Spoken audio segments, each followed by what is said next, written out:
Bharatiya Janata party कार्यालय में चुनाव समिति की बैठक हुई।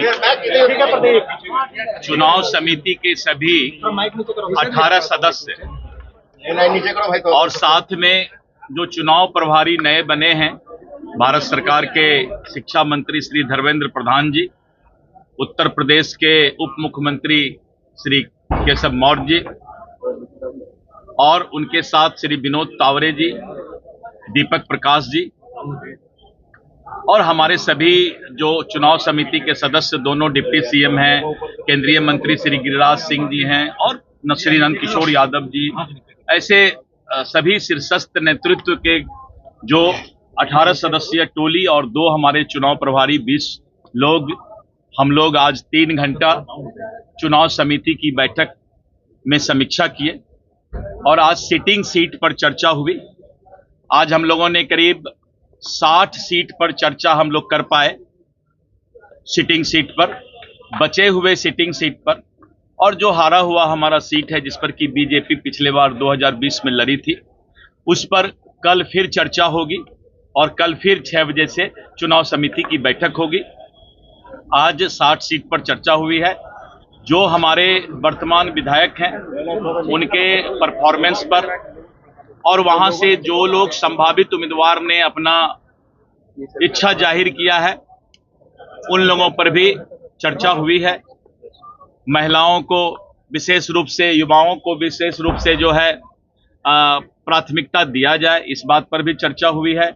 और बचे हुए सीट पर जो है अब कल चर्चा होगी, यानी हमारा सिटिंग सीट और हम जो सीट लड़े हैं अभी उस पर हम आज और कल चर्चा कर रहे हैं। सिटिंग एमएलए है सर, उनको लेकर कुछ विशेष चर्चा हुई क्या? टिकट भी कटेगा बहुत लोगों का? कुछ नहीं, अभी ये तो हम लोग समीक्षा करके और फिर पैनल तैयार कर रहे हैं और जिस तरह का अलग अलग रिपोर्ट जिस विधानसभा का है उसी हिसाब से उस विधानसभा का जो है समीक्षा में चर्चा चल रहा है। इस पर कौन सा क्राइटेरिया रह रहा है सर टिकट देने का? नहीं, टिकट में तो हमारा 3-4 तरह का क्राइटेरिया है।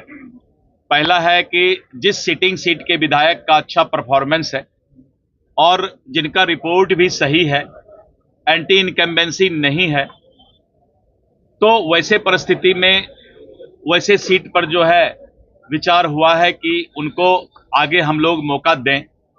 और उसके साथ साथ अगर कहीं पर एंटी इनकम्बेंसी है तो हम लोग उस पर अभी समीक्षा कर रहे हैं।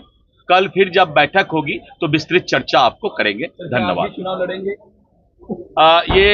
ऐसा है कि मैं प्रदेश अध्यक्ष हूं, तो मेरी जिम्मेवारी चुनाव लड़ाने की दी गई है और इन सब बातों पर केंद्रीय नेतृत्व का फैसला होता है। अभी मेरी जिम्मेवारी एक अभिभावक के रूप में, प्रदेश अध्यक्ष के रूप में पूरे बिहार के चुनाव अच्छे तरीके से हों और एनडीए भारी बहुमत से सरकार बनाए। जो माहौल पूरे बिहार में बन गया है, नीतीश कुमार जी ने जिस तरह से वादा या सिर्फ लोगों को आश्वासन देने का काम नहीं किया है, घोषणा सिर्फ करने का काम नहीं किया है, उन्होंने हर चीज को क्रियान्वित करने का काम किया है। तो ये बहुत बड़ा मिरेकल है, जादू है बिहार के लिए। और नीतीश कुमार जी ऐसे सोशल इंजीनियर ने ये साबित कर दिया कि तुम जो सोचते हो वो हम करके दिखाते हैं।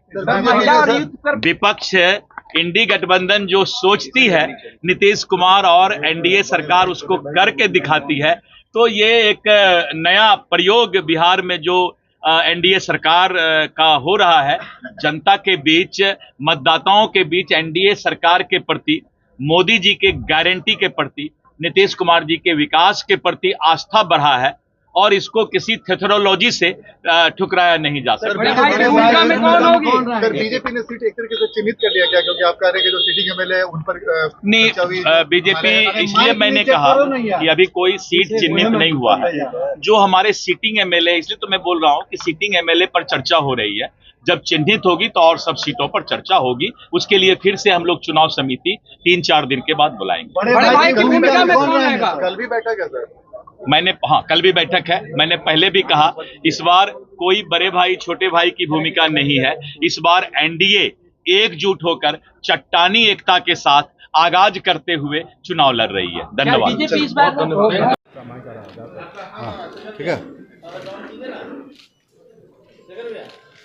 अरे नहीं हुआ था नीचे जहाँ पीछा कर लीजिए ऐसे कर दिया। आप भी जो है पीछे कीजिए ना भैया।